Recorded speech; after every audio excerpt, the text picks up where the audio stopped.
बिस्मिल्लाहिर्रहमानिर्रहीम, अस्सलाम वालेकुम। रुकिएगा, काजी फाइज ईसा की तस्वीर देखते ही वीडियो बंद मत कर दीजिएगा। मुझे पता है पूरी कौम के काजी फाइज ईसा के बारे में जो जज्बात हैं उसके बाद तो बहुत कम लोग ही चाहेंगे कि इनकी बात सुनी जाए, लेकिन सुनना जरूरी है। काजी फाइज ईसा साहब ने जाते जाते भी शरीफ खानदान के लिए, मौजूदा हुकूमत के लिए भरपूर तरीके से कोशिश की है सहूलतकारी करने की और उनका साथ देने की। जाते हुए भी उन्होंने चैम्बर वर्क का कहा कि जी अब मैं अदालत में नहीं आऊंगा, और इस पर हमने पहले बात की थी कि अदालत में इसलिए भी नहीं आ रहे हैं क्योंकि कोई आकर उनको फ्रॉड कह देता है, कोई कह देता है आपसे ज्यादा तासुब वाला जज नहीं देखा, ये काम शुरू हो गया, लिहाजा उन्होंने चैम्बर वर्क किया। लेकिन ये भी हमने कहा था कि कोई शायद कुछ बड़ा काम करेंगे देखे जाते जाते, तो उन्होंने यही किया, मखसूस नशिस्तों के हवाले से अपना इख्तलाफी नोट, तफसीली नोट जारी कर दिया और उसमें उन्होंने अपनी सुप्रीम कोर्ट जिसमें उन्होंने इतना अरसा काम किया उसके बारे में कह दिया कि इसका फैसला ना माना जाए। सुप्रीम कोर्ट का, फुल कोर्ट का 8 जजेस का, अक्सरियती जजेस का फैसला मानना इसकी पाबंदी नहीं है, यह कह दिया। इलेक्शन कमीशन को जाते हुए भी कि जब लोगों ने कहा कि इन्होंने तो इसलिए फैसला ये दिया था 63 का के, और मखसूस नशिस्तों के बारे में भी चाहते थे कि 2/3 अक्सरियत मिल सके हुकूमत को और उसके बाद ये आईनी अदालत के जज बन सकें और मजीद सहूलतकारी कर सकें। अब उसमें तो नाकामी होगी, लेकिन जाते जाते शायद इस उम्मीद पर कि अभी भी सीवी पेश की है इन्होंने, अपने ही जो जजेस थे उनके खिलाफ एक तरह से इन्होंने बस शिकायतें की हैं, इल्जामात लगाए हैं। और मैं उसमें बहुत ज़्यादा है कि जी ये कोई वर्चुअल इजलास हुआ, ये 8 जजेस ने किस तरह वजाहत जारी कर दी, मुझे तो पता ही नहीं लगा। और कह रहे हैं कि मुझे उम्मीद है कि गलती दुरुस्त करेंगे। यहां तक कह दिया कि नजरसानी दरखास्त क्यों नहीं लगाई, जबकि जब इन्होंने मुनीब अख्तर साहब को हटाकर अपनी मर्जी की कमेटी बना ली तो उसके बाद तो ये खुद नजरसानी की दरखास्त लगा सकते थे मखसूस नशिस्तों की, क्यों नहीं लगाई? इस डर से कि जी रिव्यू में भी फैसला वही आ जाएगा और उसके बाद इलेक्शन कमीशन के पास रास्ता नहीं बचेगा, फिर कैसे 2/3 अक्सरियत मिलेगी मौजूदा हुकूमत को। तो जाते जाते इन्होंने भी ये काम कर दिए कि फैसले में बुनियादी चीज़ों को नजरअंदाज किया गया, मखसूस नशिस्तों के केस का अक़लियती फैसला जारी कर दिया काजी फाइज ईसा साहब ने, ये खबर रही। बहरहाल अब फिर काजी फाइज ईसा साहब के बारे में कहा जा रहा है खस कम जहां पाक, और इनके साथ और भी लोगों के लिए कहा जा रहा है। इसका मतलब ये होता है, ये हर वीडियो में एक तरह से मतीउल्लाह जान साहब भी बात कर रहे हैं, दीगर लोग भी कह रहे हैं कि वो वजूद जो जब हट जाए तो ज़मीन साफ हो जाए, पाक हो जाए, अच्छी हो जाए, कि अच्छा है ऐसे वजूद जाएं तो बेहतरी ही आती है, ये उनके लिए कहा जाता है ये मुहावरा। अच्छा जनाब, ये तो काजी फाइज ईसा साहब ने तो कर दिया, लेकिन अब बात यह है कि 25 को काजी साहब भी रिटायर होकर जा रहे हैं और मियाँ नवाज शरीफ भी जा रहे हैं। नवाज शरीफ साहब ने भी वही दिन चुना है जिस दिन काजी साहब सुप्रीम कोर्ट से जाएंगे, उस दिन मियाँ नवाज शरीफ साहब यहाँ मुल्क से जा रहे हैं, पाकिस्तान से जा रहे हैं, और इसके अलावा उनकी बेटी मरीम नवाज साहिबा भी उनके हमरा जा रही हैं। वो भी यूरोप के दौरे पर, नवाज शरीफ साहब भी यूरोप के दौरे पर जा रहे हैं दोनों।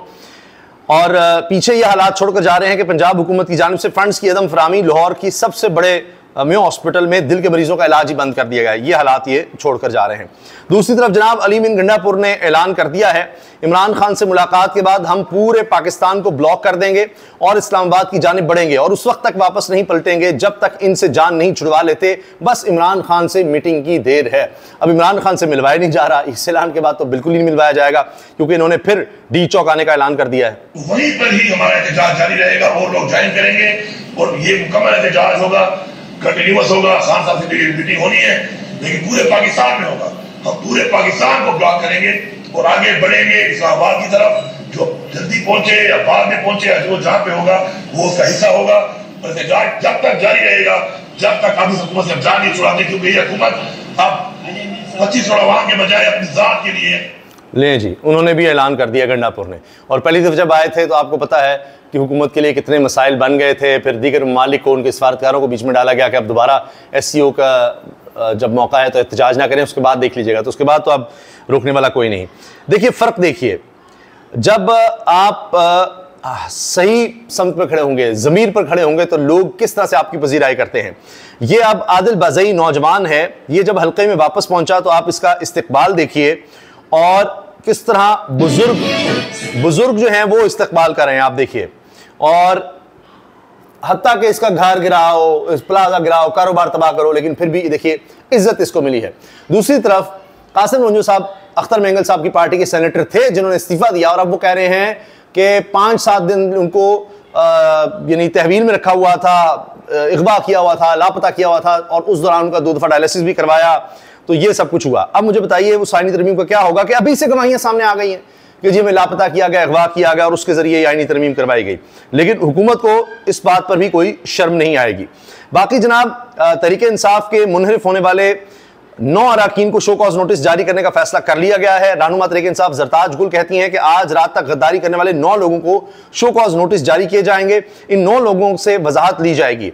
बानी पीटीआई से गद्दारी की कोई भी वजह नहीं बनती। बानी पीटीआई से गद्दारी करने वालों को डीसीट करना चाहिए। अगर इन्हें डीसीट नहीं करेंगे तो हमारी वफादारियों का सिला फिर क्या होगा कि हमने इतनी मुसीबतें सही, फिर उसका क्या फायदा।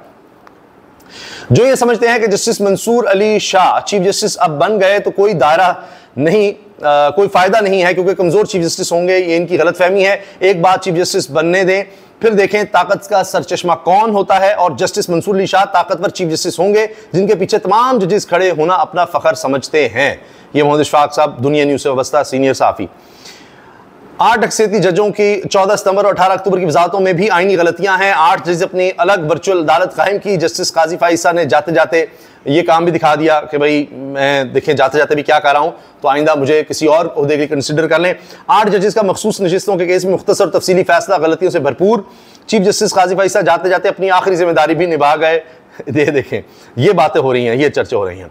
अच्छा, 26वें आईनी तरमीम के निफाज के बाद नए चीफ जस्टिस ऑफ पाकिस्तान की तकरीर के लिए खुसूसी पार्लिमानी कमेटी का इजलास एक दफा मुलतवी हुआ, दोबारा कहा गया होगा और इसके लिए यह कहा गया कि जी किसी तरह से तहरीक इंसाफ को मनाएं, उनकी मिन्नत समाजत करें। और एक दफा फिर मौलाना साहब को ये टास्क दिया गया कि जी आप उनको मना लें ताकि कुछ लेजिटिमेसी मिल जाए। अब 26वीं आईनी तरमीम को लेजिटिमेसी नहीं मिल रही। और एक और बहुत बड़ी बात मैं आपको बता दूं कि अभी एक और मुसीबत हुकूमत के गले पड़ चुकी है 26वीं आईनी तरमीम के बाद।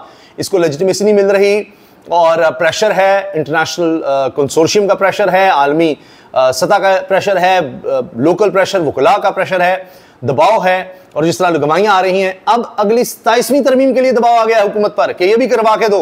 अंदाजा लगाइए आप, और वो इससे भी ज्यादा खौफनाक है। हुकूमत 26वीं के बाद जो बदनामी इसको मिल रही है, नफरत मिल रही है, 27वीं के बाद तो इनका और बुरा हाल होना है। और इनके ऊपर वो मुसीबत पड़ गई आपकी, ये भी करवा कर दो, तो उसके बाद इनकी सियासी साख क्या रह जानी है। अभी तो इसके असरात आना अभी शुरू भी नहीं हुए प्रॉपर तरीके से। और 27वीं का कहा जा रहा है अगली भी तरमीम तो करवानी है, जो चीजें रह गई हैं वो करवा के दो। और पीछे से प्रेशर है ताकतवरों का, ये हाल हो गया इनका। इनके लिए तो नई मुसीबतें तैयार हैं। अच्छा, काजी फाइसा साहब सिर्फ 3 दिन में रिटायर हो चुके होंगे, फिर भी उन्होंने मखसूस नशिस्तों के केस में 13 में से एक जज की हैसियत से नई कहानी गढ़ दी। अपने 2 जजेस के अक़लियती फैसले तफसीली में अपना इजाफी नोट की शक्ल में लिखा है। मखसूस नशिस्तों के फैसले में अपीलों का हतमी फैसला हुआ ही नहीं। अक्सरियती जजेस ने वजाहत की दरखास्तों की गुंजाइश बाकी रखे। केस का चूंकि हतमी फैसला ही नहीं हुआ, इस पर अमल दरामद बाइंडिंग नहीं। फैसले पर अमल दरामद ना होने पर तौहीन अदालत की कार्रवाई भी नहीं हो सकती। खुद कह रहे हैं, इलेक्शन कमीशन को शायद दे रहे हैं, तुम लगे रहो, ना अमल दरामद करो। मैं कह के जा रहा हूं कि तौहीन अदालत की कार्रवाई नहीं होगी, ऐसी की तैसी ऐसी नहीं होगी।